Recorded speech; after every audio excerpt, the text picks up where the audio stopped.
İlk olarak aktif fren asistan özelliği Mercedes markasının uzun yıllardır kullandığı bir sistem olup S-Class modelinde de bulunmakta.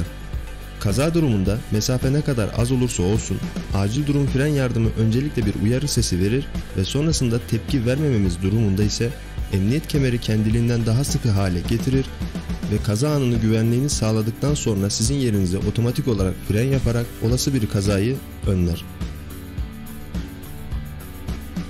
Kazaların önlenemediği bazı durumlarda ise oluşabilecek bir kazada Mercedes markasının 50 yılı aşkın süre gelen güvenlik sistemleri devreye girerek kaza sonrasında sürücü ve yolcuların en az zarar ile etkilenmesini sağlar. Olası bir kaza sonrasında acil durum yardım çağrısı düğmesine basabilir ya da böyle bir ihtimaliniz bulunmadığında kendiliğinden bu yardım çağrısını oluşturabilir. Kaza nerede gerçekleşirse gerçekleşsin, acil durum çağrısı devreye girdiğinde sizi Mercedes acil durum servisine görevli birine çağrı yolu ile bağlayarak sizlere yardımcı olur. Bir diğer güvenlik sistemi ise aktif şerit değiştirme ve mesafe yardımı. Bu sürüş sistemi çok şeritli otoyollarında yardımcı olmak için geliştirilmiş. Mercedes navigasyon sistemi olan M-Box'ta kayıtlı olan ve sürekli olarak sizin kullanmakta olduğunuz yolları da bu sisteme kaydederek öndeki aracın solundan ya da sağından geçmek istediğinizde navigasyon sisteminde kayıtlı yol güzergahını belirleyerek kendine bir şerit oluşturur ve bu şeridi koruyarak aracı güvenle geçmenizi sağlar. Otoyollarda 60 km altındaki hızlarda ilerlerken yoldaki trafiğin oluşacağını gelişmiş sensörler ve radarlar sayesinde tespit eder. Trafikte bulunan diğer araçların konumunu kendine referans olarak belirleyip yolun kenar kısmında bulunan şerit ile duracağı yerin sınırını belirler. Trafikte bulunan diğer araçların konumuna göre yerini belirlemesinin bir diğer nedeni ise acil bir durum karşısında koridor oluşturarak diğer aracın geçişini önceden kolay hale getirir.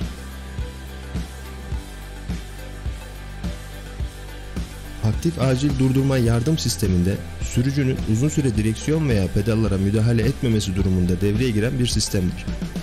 Bu sistemde görsel ve sesli olarak uyarılarda bulunur ve direksiyona ya da pedallara sürücünün müdahale etmesini ister. Eğer sürücüden bir tepki alamaz ise aracın kontrolünü kendisi ele alır ve yol koşulları ne olursa olsun öncelikle aracın hızını ufak fren sarsıntıları ile sizi uyararak aracın hızını azaltır. Emniyet kemerini daha sıkı bir hale getirir. Sonrasında 60 km hıza düşüldüğünde ise dörtlü sinyalleri açarak aracı sağ şeride yakın bir duruma getirdikten sonra kapı kilitlerini açar ve Mercedes acil çağrı sistemini devreye alır.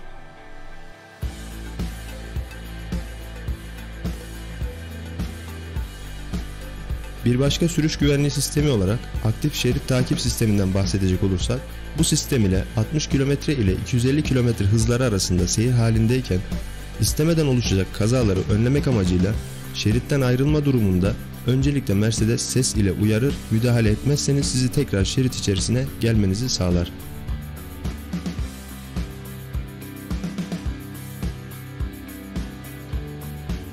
Parkın zor olduğu dar alanlarda uzaktan park etme asistan özelliğini kullanabilirsiniz. Mercedes park alanına size uygun bir yer bularak belirtilen alana yatay, dikey, ileri ve geri olarak park edebilir. Bu sistemde aracın dışında en fazla 3 metre mesafede yer alarak akıllı telefon ile Mercedes'i belirlediğiniz park yerine kolaylıkla park edebilirsiniz. Bu dar alanı park sonrasında araçtan inerken kapılarda oluşacak ufak hasarları da böylelikle önüne geçmiş olacaksınız.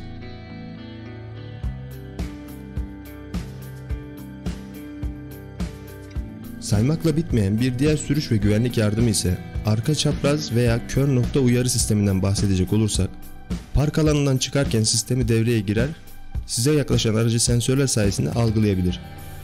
Öncelikle bir sesli uyarı sonrası tepki vermemeniz halinde otonom olarak aracın ilerlemesini durdurur ve oluşabilecek bir kazayı önler. Bu durum sadece araçlara karşı değil, aracın çaprazında bulunan yaya veya bisikletli kişileri de algılayabilir.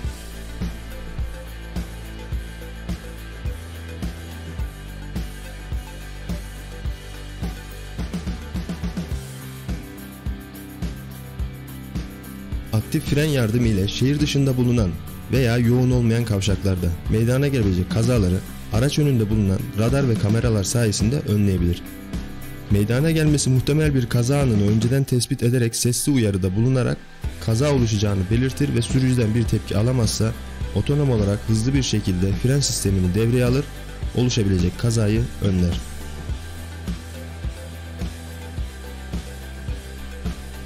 Şehir içi trafiğinde dönüşlerde aktif fren yardım sistemi ise manevra yapma kabiliyetinizin düşük olduğu durumlarda da devreye girerek sürücüye yardımcı olabilmekte. Örneğin Mercedes'i görüntülerde olduğu gibi dönüşlerde araç önünde bulunan radar ve kamera sistemi ile geçiş yönünüzdeki trafiği kontrol eder ve trafik olması durumunda geçmeniz halinde sizi uyarır. Sürücü yine tepki vermez ve devam etmek isterse otonom olarak fren sistemini devreye alır.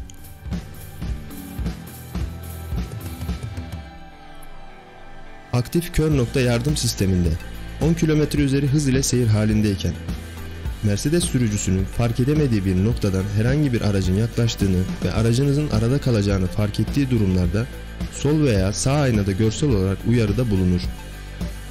Buna ek olarak sesli ve kapı üzerinde bulunan aydınlatma ledlerinde görsel olarak bir sinyali aktif hale getirir. Oluşabilecek bir kaza için emniyet kemerini daha sıkı bir hale getirir. Tehlikenin devam etmesi durumunda 30 km üzeri hızlarda otonom olarak hızını yavaşlatır.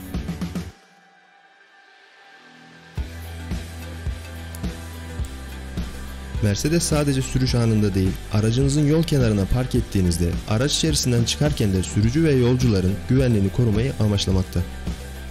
Araç çıkış uyarı fonksiyonunda araç içerisinden çıkmak isteyen sürücü veya yolcuyu Mercedes'in yakınından geçmesi muhtemel olan tehlikeleri radar sayesinde tespit ederek, örneğin yolcunun kapıyı açmak istemesi durumunda görsel ve işitsel olarak uyarılarda bulunarak kapının açılmamasını sağlar.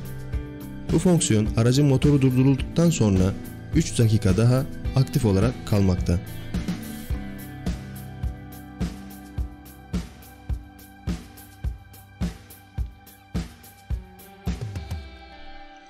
Aktif fren desteğine gelecek olursak, 50 kilometreye kadar olan hızda yaya veya bisikletlilere karşı kaza oluşacağı durumunda frenlemeyi otonom olarak arttırarak kazayı engellemeyi amaçlar.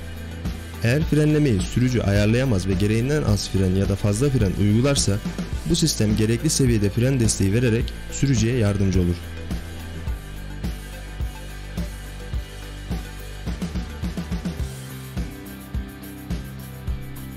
Bir başka yardım ise kaçış manevrası yardımı. Adından da anlaşılacağı üzere yayaların aracınızın önüne bir anda çıktığı durumlarda sürücünün direksiyon hareketlerini algılayıp yaptığı manevra sonrası aracın bir sonraki hareketini belirleyerek aracın yoldan çıkmasını engellemekte.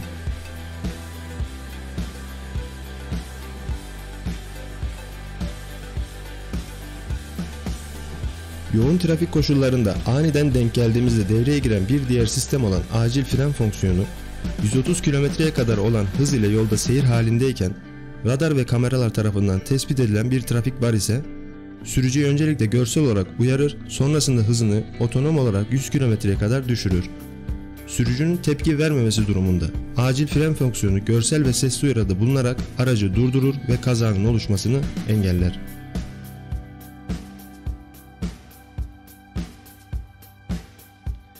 Aktif hız asistanından bahsedecek olursak, bu sistem kameraları ile yoldaki levhaları veya navigasyon sisteminde bulunan yoldaki hız limitlerini takip ederek hızını otomatik olarak ayarlar. Bu hızı ayarlarken yol güvenliğini göz önünde bulundurur. Yani araç arkasında veya önünde bulunan araç ile mesafesini koruyarak bu sistemi aktif hale getirir. Şimdi gelelim her sürücünün karşılaştığı bir durum olan belli bir hız ile seyir halindeyken viraj sonrasında yoğun bir trafik ile karşılaşıldığı durumda Mercedes'in kullandığı sisteme. Distronic adı verilen sistem açık ise aracınız virajlara girdiğinde duruma göre hızınız 100 kilometreye kadar düşürmekte ve radar ile kameralar sayesinde yoğun trafiği fark ederek duruma göre diğer acil durum sistemlerini devreye almakta.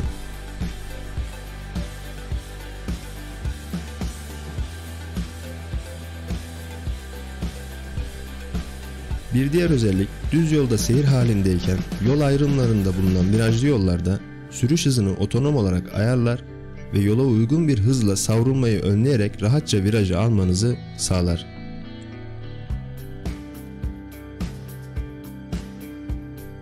Şimdi gelelim, bütün bu anlatılan önlemlerin etkisiz kaldığı ve önlenemediği bir durumda Mercedes markasının vereceği tepkiye.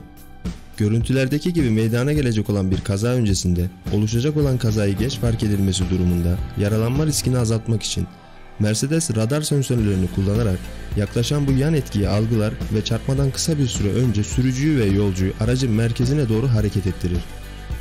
Daha sonra aracı bulunduğu durumdan daha yüksek bir konuma getirerek hava yastıklarını açar, kaza sonrası yaralanma riskini en aza indirir. Mercedes markasının neden otomotiv devi olduğunu sanırım bu anlattığımız özellikler kanıtlar nitelikte. Videomuzu beğenip ücretsiz olarak abone olabilirsiniz. Bir başka araba tanıtım videomuzda görüşmek üzere. İyi günler.